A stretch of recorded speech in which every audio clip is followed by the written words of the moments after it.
Hello and welcome to CIE Past Paper. Today I will be solving O-Level Economics from the October-November 2022 series, Variant 1-2. So let's get started.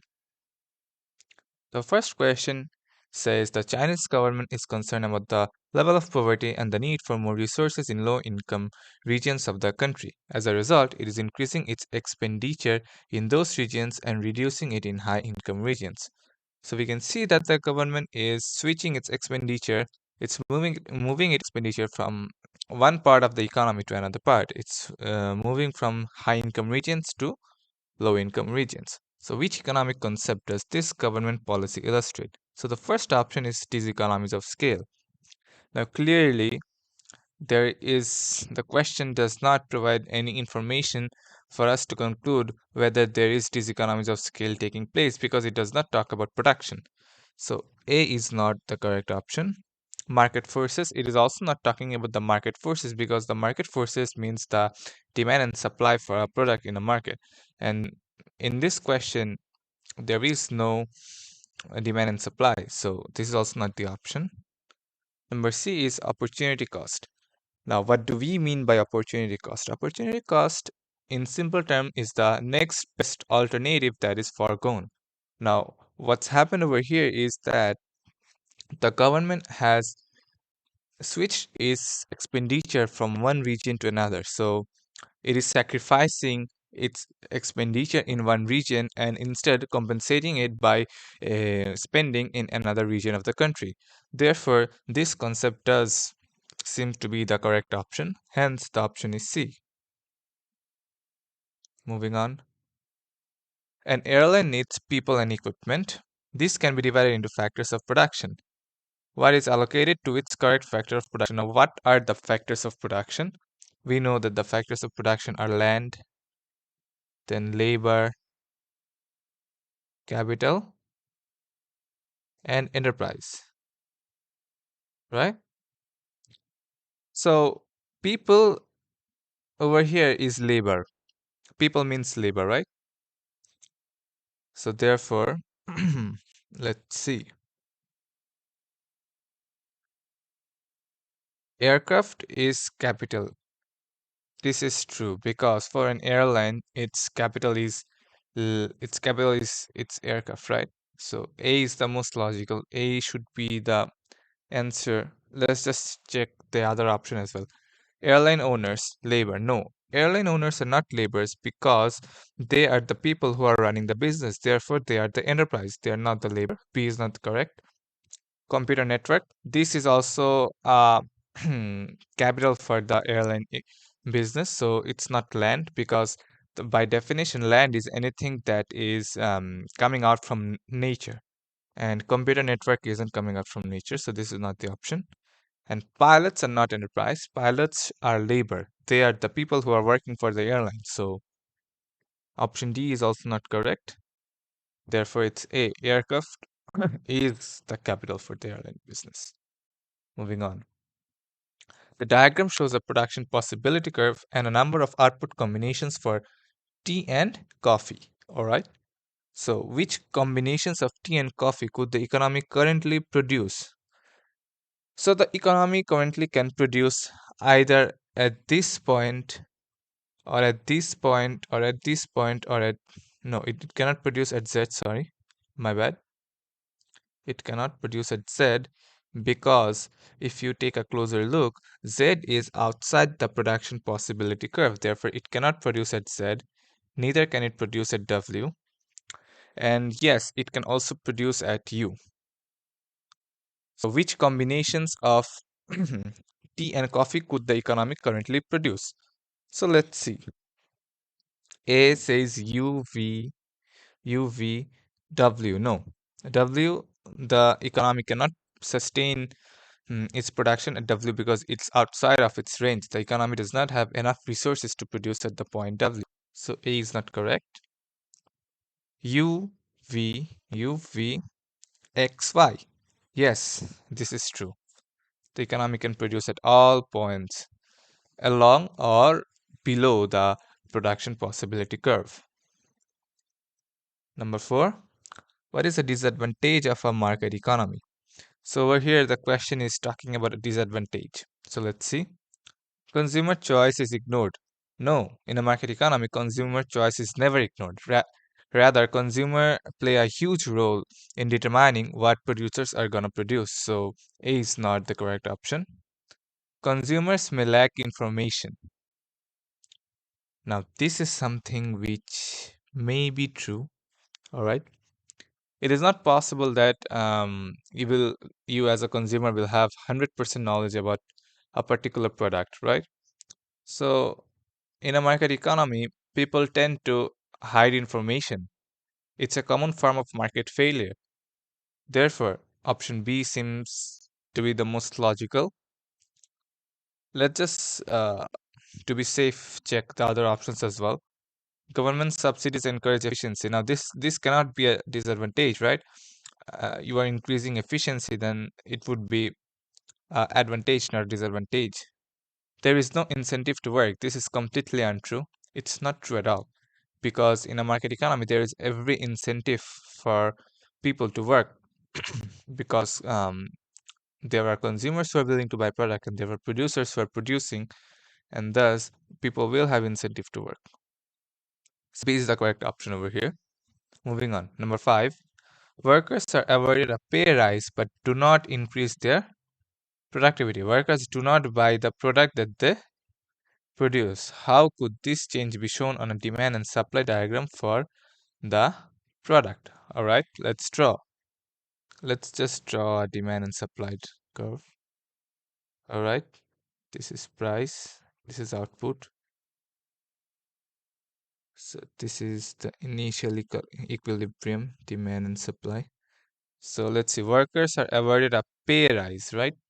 But do not increase their productivity. So the price has increased. And on the similarly, what's happened is that workers do not buy the product that they produce. So the demand is unchanged. But what happened is that you are investing more resources, but your output is not increasing. So your supply curve is shifting to the left. This will be your new supply curve, and this was your equilibrium price, and this will be your new price after your equilibrium has shifted, and consequently your output is also going to fall. Previously it was at output QE, now it's at output Q1. So let's see which scenario matches. The demand curve will shift to the left. No, there will not be any shift in the demand curve whatsoever, provided this information. So A is not correct.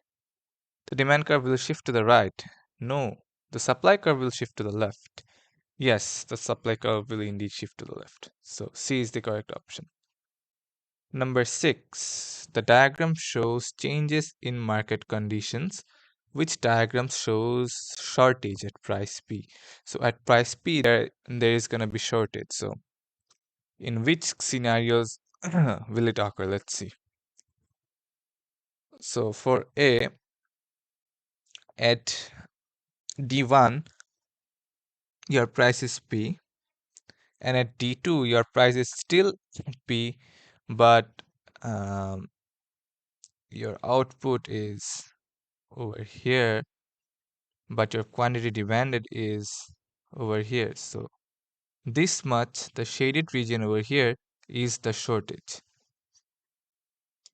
Your demand is high, but your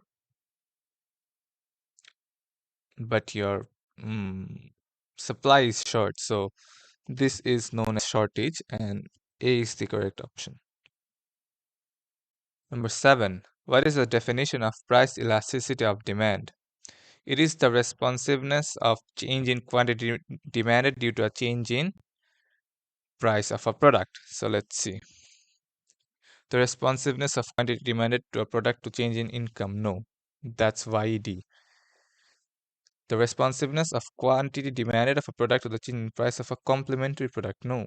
The responsiveness of quantity demanded of a product to a change in the price of that product. Yes, this is the definition of price elasticity of demand. Number 8. To reduce traffic congestion, a government decides to build a new road. there is a toll charge on the new road. What is the main purpose of this government intervention? To address the problem of market failure, to discourage people from using public transport, to ensure the supply of transport through the free market, to obtain revenue from the levy of a toll.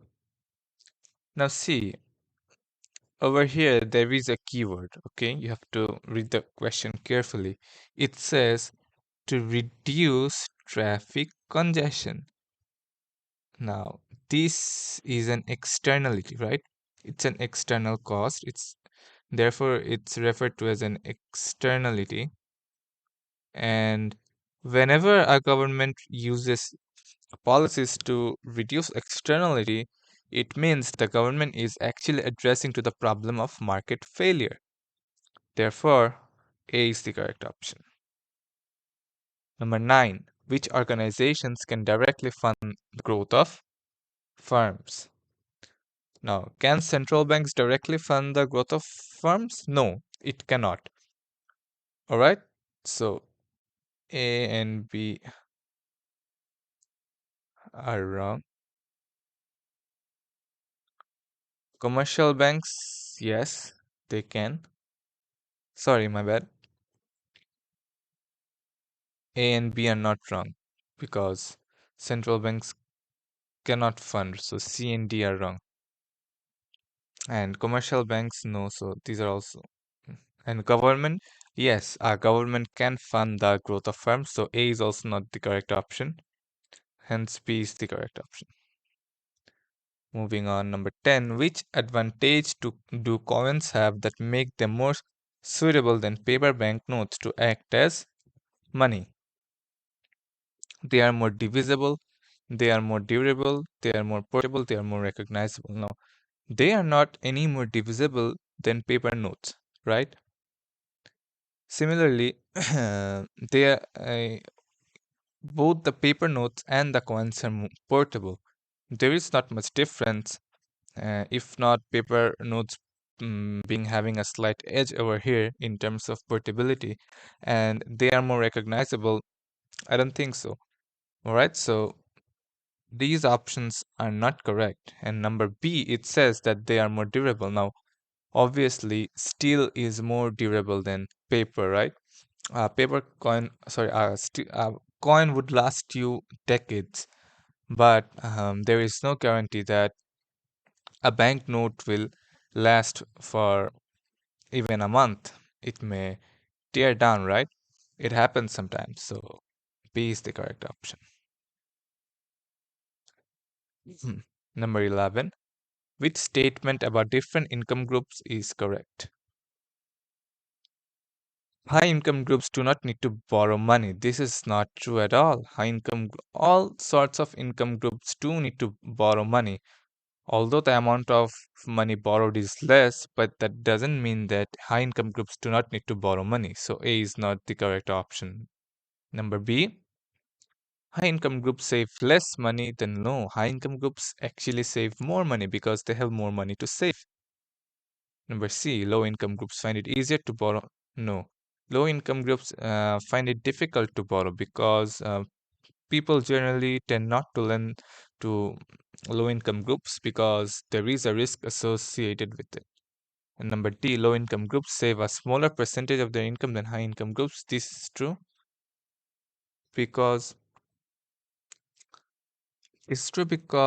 most of the income that low income groups earn are spent on fulfilling their basic needs and wants, and therefore D is the correct option because they do not have much amount to save.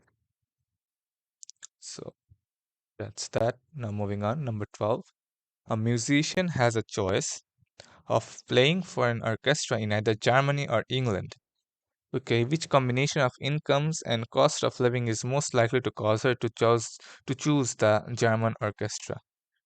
Okay, so let's see.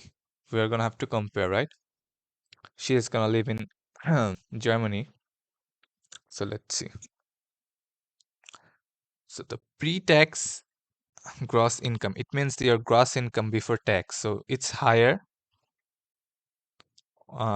It's higher, yes. You would choose where it's higher, right? But then after your tax, your net income, it also has to be high, right? It cannot be low. For example, in UK you earn £5,000, and in Germany you also earn, let's say you earn £10,000. But since the tax rates are high, what happens is after tax is deducted, your net income in UK is, let's say, 4,000, and in Germany it's, let's say, 3,500.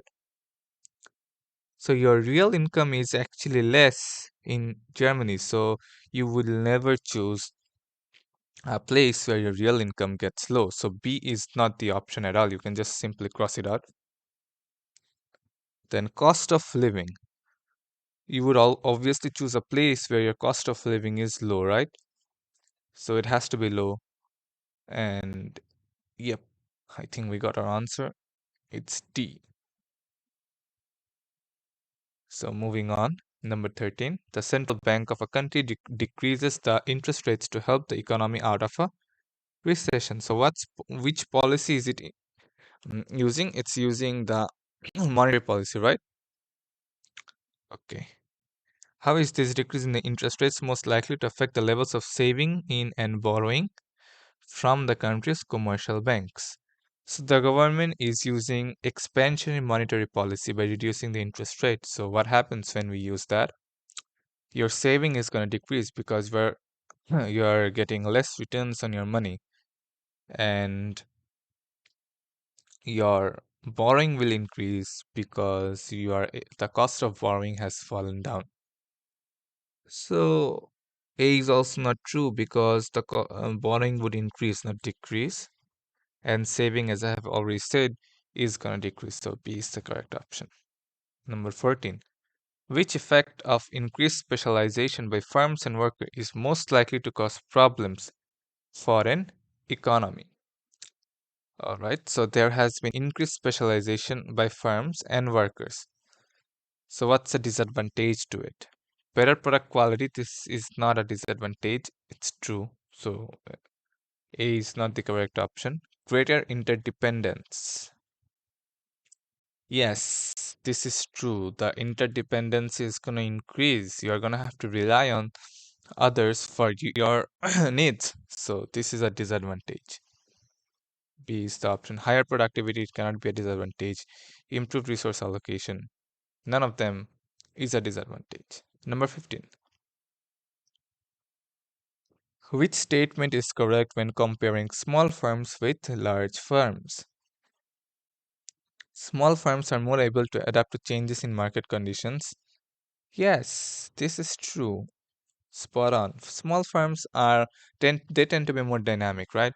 Say um, a large firm with high investment and a high capital equipment or high capital tied down, it cannot just simply switch from uh, one production to another production line. But if you consider a small firm, it can simply switch between its product its production range because they are not actually tied down by huge investments. So A is the option. Moving on, number 16. Which pair is included in a government's budget? Consumption and factor income, it is unfortunately it's not included in a government's budget. Exports and imports, no. Investment and savings, no. Public expenditure and tax revenue, yes, this is included in a government's budget, so D is the correct option. Number 17, the table shows the rate of income tax paid at different income levels. Okay, so it shows that the rate of income tax is increasing as your income increases. So this is called progressive tax. So B is the correct option. Number 18, a central bank reduces interest rates. What would not be a consequence of this action? A benefit for borrowers receiving loans. This is true. This is true. Now see, the question is saying which would not be, right? So this is not your answer because it will happen. It will be a consequence. A fall in the international value of currency. A fall in the international value of currency. Now, when your consumption increases, you tend to import more. You tend to import more goods, so it's gonna put a put a pressure on the depreciation of your currency. So the international value of your currency is gonna fall. It's true. Reduce in inflation? No. A reduction in inflation, it is not true because when a consumption increases, there is always a possibility of a demand pull inflation. And so this is not a consequence. This is the correct option. Number 19. The diagram shows a country's economic growth rate over a 5-year period.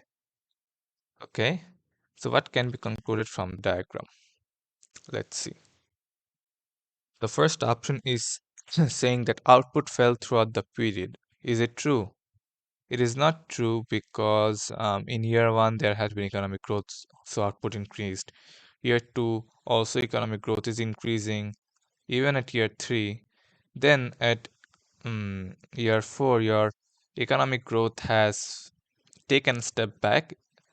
It has gone to -1%, but in year 5 it again bounced back and increased. So output fell throughout the period is not the option. Number B, output was at its highest in year 1. We cannot determine that. There is actually not enough data to determine that because it doesn't show how much output you produced, but rather the rate of your economic growth. Output was at its highest in year 5. Now, this may be true. Let me explain why. Let's say at year 1, your output was 100. Then there had been an economic growth of 5%. So at year 2, it increased to 105. And then in year 2, there had been an economic growth rate of 3%. So there would be more increase, 3% increase in your output. Then again at year 3, there would be another increase of 1%. Then there would be a decrease in 1%, and then at year 5 it's going to increase by 2% again. So output was at its highest in year 5. This is actually true. C is the correct option. Number 20, an individual decides to employ a professional decorator rather than buying the materials and decorating her house by herself. Why would this decision cause GDP to rise? Now, if she would have done this herself, the only the service that a decorator is providing, she would not be buying that, so there would be less consumption, right? Now instead what she's have to do is that she is actually um, taking the service of the decorator, and this is contributing to her income, to the decorator's income, and it's gonna add to the GDP. So let's see. This activity would be recorded as income for the decorator. Just what I said, it would be recorded as income for the decorator. That's why your GDP is going to increase. Number 21, what is the definition of the unemployment rate? The number of people without a job but taking a job as a percentage of the labor force. Number B seems to be the correct option because it is the people who are willing to get a job but don't have a job, and they are as a percentage of the labor force. So B is the correct option. Number 22, what is most likely to cause inflation? Reduction in exports. It does not directly tie up to inflation, so this is not true. A reduction in government spending is likely to reduce inflation, not increase or not cause, so this is also not true. An increase in the rate of interest, again, increasing in the rate of interest means less consumption, higher savings, so it's going to reduce inflation. So D is the correct option. An increase in trade union power. It's gonna the trade union's gonna ask for higher wages. Higher wages would lead to higher cost of production, therefore leading to cost pull inflation. The table shows changes in economic growth and inflation. Which changes are likely to be the result of rising unemployment? So, your unemployment rate is rising, which means that your economy is not growing. Therefore, your economic growth is falling. So, C and D are gone. Inflation would also fall, so it would be A because your unemployment is falling. Sorry, your unemployment is rising. My bad. Your rising unemployment means your inflation rate is going to fall because there is less money circulating, so less consumption.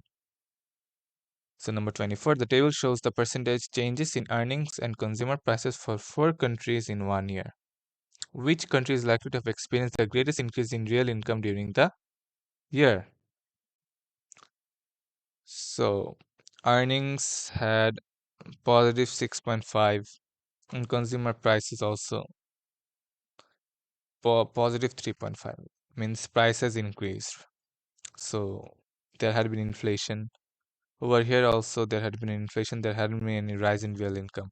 Over here the rise in real income was 3, over here it was 0 because 4 minus 4 is 0, and over here it would be 4 plus 1, that would be 5, and over here it would be 6.5 plus 2, that's 8.5. So D is the correct option. What is included in the Human Development Index HDI? So environmental sustainability is included. No, sorry, environmental sustainability is not included in the HDI. So D is wrong. Life expectancy is included. A is wrong.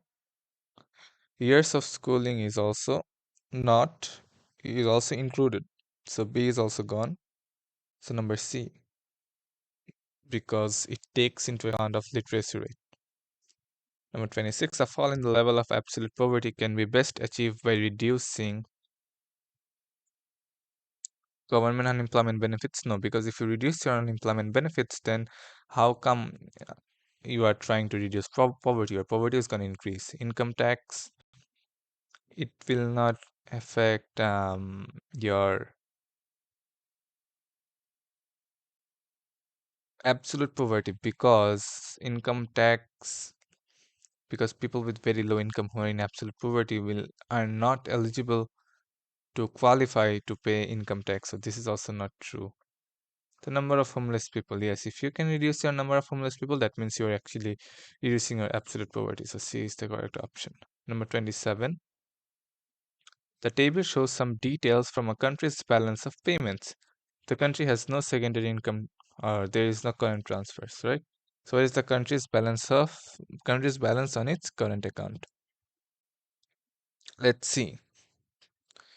So export is 280, import is 350, plus minus, plus export of service is gonna be plus, minus. So calculate, it will be 280 plus 110 minus 350 minus 60. So 390 minus 410,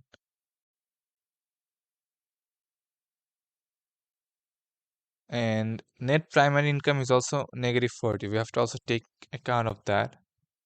So minus 40, edit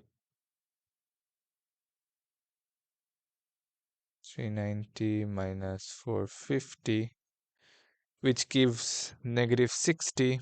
Therefore, negative over here means deficit. So there is gonna be a deficit of 60 million. So A is the correct option. Number 28, Vietnamese companies buy insurance from companies in the US. How will this transaction be recorded in the Vietnamese balance of payments? So in Vietnam, the money is going out of their economy, right? So it will be trade in services, and it would be Uh, it would be a debit. It will not be a credit because it's going out. So C. What is a restriction on the quantity of imports called? It's called quota. It's very simple. Number 30. Which combination of factors would attract a multinational company producing smartphones to operate in a low income country? High economic growth rate and supply of cheap labor. This is gonna attract the MNCs. All right, because the high economic growth means that there is a prospect for larger market, and there is supply of cheap labor, which means your cost of production is gonna be low. So obviously MNC is gonna choose this country. So that's it for today. See you in the next video.